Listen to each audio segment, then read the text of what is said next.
India, of course, went through the horrific terror attacks in Mumbai, 26/11, 9/11 in the United States.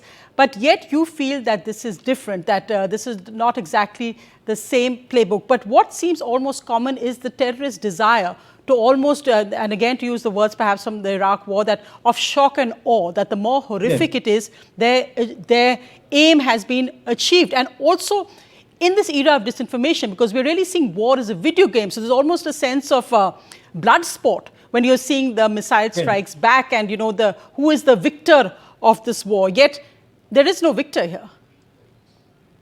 Yeah, there cannot be a victor in this competition of violence unless we stop it. But this is, at the present moment, this is almost impossible to do. And one thing you mentioned all the horrible images that are now circulating online. I would recommend to people not to watch such horrors too much.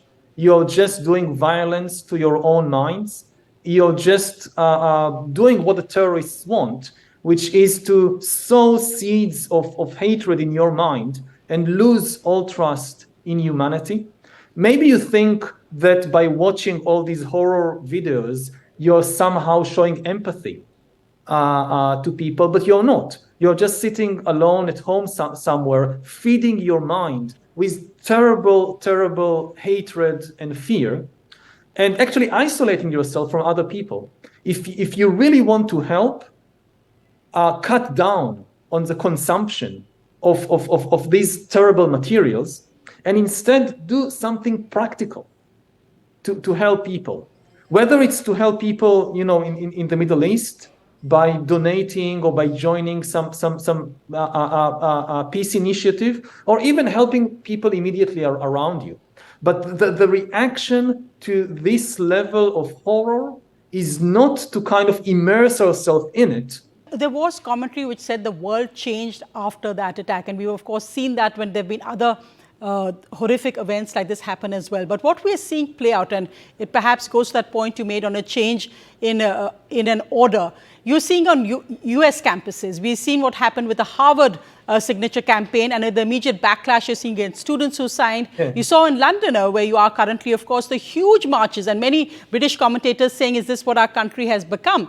Is it also about a larger clash? And again, I want to bring in the religious aspect, which you talked about, a larger clash we're seeing, especially in Europe, where we've seen that the population demographics have changed because of the large number of immigrants, and there will inevitably be a backlash to this, given what's happened in Israel, and the fact that many, we've seen Muslim groups, or maybe just Muslim people, are identifying with linking what happened with Hamas to crimes perhaps against the Palestinian people.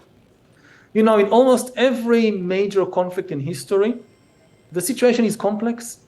People, nations are usually at the same time both victims and perpetrators. Nations usually don't want to admit it. People like simple narratives. We are completely good, all evil is on the other side. And the other side says the same thing. We are pure, completely good. We never done anything wrong to anybody. 100% of evil is on the other side. Again, when you're immersed in a sea of pain, this is the psychological. But when you're outside of it, you don't have the luxury to have this kind of intellectual laziness. In almost no case is the world divided so clearly and simply into 100% purity and 100% evil.